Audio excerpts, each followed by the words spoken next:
بخاری مسلم میں حدیث ہے، تم میں سے کوئی شخص اس وقت تک مؤمن ہی نہیں ہو سکتا جب تک کہ میں اسے اس کے ماں باپ اولاد سب لوگوں سے بڑھ کر عزیز نہ ہو جاؤں.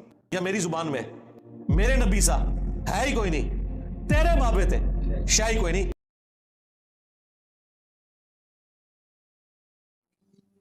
اللہ کو آپ نے جان نہیں دینی، اللہ سے ڈر جائیں. اس قسم کے جھوٹے الزامات اس شخص کے اوپر جس نے UNO کے اندر بہترین تقریر کی، لا الہ الا اللہ کا نعرہ بلند کیا، اس شخص کے اوپر جس نے اسلامو فوبیا کے خلاف پوری دنیا کے اندر اتنی طاقتور آواز اٹھائی کہ کبھی کسی مسلمان حکمران نے نہیں اٹھائی، اور اس کا رزلٹ یہ نکلا کہ 15 مارچ ہر سال جو ہے اسلامو فوبیا کے حوالے سے ایک دن قرار دے دیا گیا. اس شخص کے اوپر جس نے 8 سے 10 سال پہلے انڈیا میں ایک کانفرنس میں شریک ہونے سے صرف اس لیے انکار کر دیا کہ وہاں پہ سلمان رشدی آیا ہوا ہے اور وہ گستاخ رسول ہے، میں ایسے فورم سے خطاب نہیں کروں گا. اب اس شخص کو بھی اپنے عشق رسول کا سرٹیفکیٹ ان جاہل مولویوں سے لینا پڑے گا، ان جاہل پولیٹیشین سے لینا پڑے گا، ان جاہل ان پٹھوں سے لینا پڑے گا جو چند اداروں کے اعلی کار بنے ہوئے ہیں. شرم کریں، آپ پہ بھی کل کو برا وقت آ سکتا ہے. اور یہ جملے اس شخص کے ہیں جو سب سے بڑا کرٹک ہے عمران خان صاحب کا. ان کے بیانیے کو سپورٹ کرتا ہے، لیکن جو وہ ریڈ لائن اداروں کے حوالے سے کراس کرتے ہیں اسے ہمیشہ کنڈیم کرتا ہے. بلکہ ان کا جو اب بیانیہ ہے، ہمارا تو اس وقت بیانیہ تھا جب وہ خود اداروں کی گود میں بیٹھے ہوئے تھے. میں اس وقت بھی کہتا تھا آپ اعلی کار نہ بنے، کل کو یہ آپ کے گھاٹے فٹ ہوں گے. تو اگر ایسا شخص یہ بات کر رہا ہے تو خدا کے لیے اللہ سے ڈرے. ایسے مسلمان کے اوپر، ایسے مسلمانوں کے لیڈر کے اوپر آپ اس طریقے سے الزامات لگا کے ان کی لائف کو ونریبل کرنا چاہ رہے ہیں. تو اس کانٹیکسٹ میں عمران خان صاحب نے کوئی غلط بات نہیں کی. آپ کو پتا ہے کہ میں کتنا سخت کرٹک ہوں ان کا، اچھی باتوں میں سپورٹ بھی کرتا ہوں، لیکن اس کے باوجود میں کہوں گا کہ یہ کوئی بات نہیں تھی کہ آپ ان کے خلاف ٹرینڈ چلانے شروع کر دیں اپنے پولیٹیکل گینز کی خاطر، صرف اس وجہ سے کہ اس وقت آپ کو کوئی مذہبی کارڈ چاہیے کہ آپ ایک پاپولر لیڈر کو اس طریقے سے عوام کے ہتھے چڑھا دیں کہ وہ کوئی ایکٹیویٹی پرفارم کرتے ہیں. اس حوالے سے ہمارا تو بالکل کلیئر کٹ سٹانس ہے. باقی عمران خان صاحب نے جو بیانیہ اس وقت اپنایا ہے، جس میں اب وہ اللہ کا شکر ہے کہ تھوڑا بہت بیک فٹ پہ گئے ہیں، انہوں نے شہباز گل صاحب کی جو سٹیٹمنٹ ہے اس سے انہوں نے خود ایکسیپٹ کر لیا ہے کہ ایک ریڈ لائن کو کراس کیا گیا، اور وہ ریڈ لائن کوئی فوج کے حوالے سے نہیں ہے، پاکستان کے آئین کے حوالے سے ہے. اس طرح آپ کبھی بھی کسی ادارے کے سب آرڈینیٹ کو ابھار نہیں سکتے کہ اپنے سینئرز کی آپ جو ہے وہ نافرمانی کرنا شروع کر دو، الا یہ کہ آئین کے خلاف ہو تو اس کے لیے پھر عدالتیں موجود ہیں. یا زیادہ سے زیادہ اگر آپ یہ سمجھتے ہیں کہ یہ ظلم پہ مبنی کوئی حکم میرا بڑا دے رہا ہے تو آپ ٹھیک ہے اپنی جاب چھوڑ دیں، یہ آپ کا رائٹ ہے. ہمارے پاس بھی کئی لوگ آتے ہیں کہ جی بعض اوقات اس طرح کی ایکٹیویٹی ہوتی ہے، ہم کہتے ہیں ٹھیک ہے یار اگر آپ سمجھتے ہیں تو ہم تو اکاؤنٹیبل ہیں اللہ کو، تو آپ اس ایکٹیویٹی سے الگ ہو جائیں. دوسرا یہ ہے کہ fit in the system and then change the system, اندر رہیں اور کوشش کریں کہ اس ایکٹیویٹی کے اندر سے آپ اس لیول تک نہ جانے دیں لوگوں کو کہ کسی کے ساتھ زیادتی ہو جائے. اندر رہنے کے بھی بڑے فائدے ہوتے ہیں.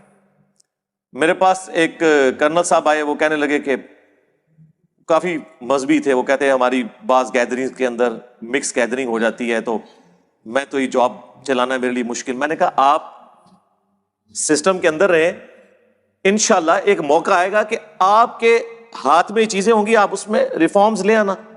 پھر انہوں نے مجھے خود آگے بتایا کہ ہاں واقعی اب جب مجھے یہ ذمہ داری ملی ہے تو میں عورتوں اور مردوں کا علیحدہ سیٹ اپ کرتا ہوں ایک ہی جگہ پہ بیچ میں پردہ لگا کے. تو میں نے کہا دیکھیں سسٹم کے اندر رہنے کی کتنی برکات ہوتی ہیں، اسی لیے ہم نان اسٹیٹ ایکٹرز کے خلاف ہیں. یورپ اور امریکہ میں رہ رہے ہیں، ان سے پوچھیں کہ یہ آپ لوگوں کے جو جذباتی نعرے ہیں یہ کیا گل کھلاتے ہیں. آپ تو صرف ان کے ریمیٹنس کے اوپر ملک چلا رہے ہیں نا، اور یہاں بیٹھ کے آپ لوگ چکن کڑھائیاں کھا رہے ہیں ان کے ڈالرز اور پاؤنڈز کے اوپر.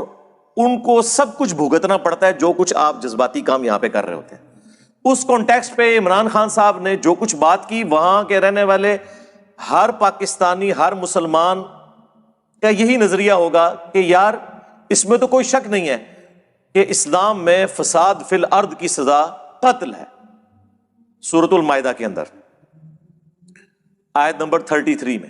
لیکن یہ جوڈیشری کے تھرو ہوگا. اگر ہر کوئی قانون اپنے ہاتھ میں لے گا تو پھر تو آپ کو پتا ہے یہاں تو مسلمانوں میں ایک فرقہ دوسرے فرقے کو گستاخ رسول سمجھتا ہے. تو پھر کیا اس کا رزلٹ نکلے گا اگر ہر کوئی یہ خود ڈیسائیڈ کرنا شروع کر دے گا؟ تو یہ جوڈیشری کا کام ہے. اور اگر آپ یہ پلی لیں کہ اس وقت یورپ اور امریکہ اس ملعون کو سپورٹ کر رہا ہے تو میرے بھائی ٹھیک ہے، پھر آپ اپنے پاؤں پر کھڑے ہوں، سپر پاور بنے. دیکھیں امریکہ کو اگر کوئی بندہ مطلوب ہوتا ہے وہ دنیا کے کسی ملک میں بھی ہو وہ اسے حاصل کر لیتے ہیں نا کہ یہ مجرم ہے ہمارا. کاش آج ہم بھی اتنے مضبوط ہوتے ہیں تو ہم امریکہ اور یورپ سے ڈیمانڈ کرتے کہ اس خبیث کو ہمارے حوالے کریں، ہم کورٹ میں کیس چلائیں گے اس کے خلاف جو اس نے فساد فی الارض مچایا ہوا ہے.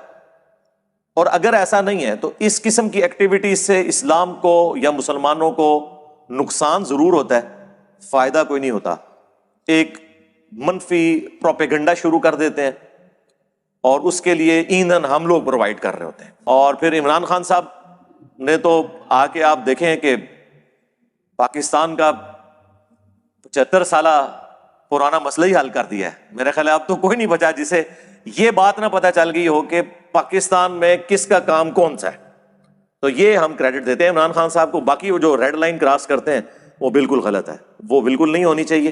میں نے تو آپ کو بہت پہلے یہ بات کی ہوئی ہے. دیکھیں ابھی تک میں نے جتنی باتیں کی ہیں ایک ایک کر کے ٹھیک ہو رہی ہے کہ جب وہ کسی کو نکالتے ہیں نا تو پھر فوراً جو الیکشن ہے اس میں اس کو نہیں لے کے آتے، اگلی دفعہ بے شک لے آئیں، کیونکہ ظاہر ہے کہ دونوں طرف لوہا گرم ہوتا ہے. تو اگر یہ آپ طریقہ اڈاپٹ کریں گے تو شاید اگلی دفعہ بھی آپ کا نمبر نہ لگے.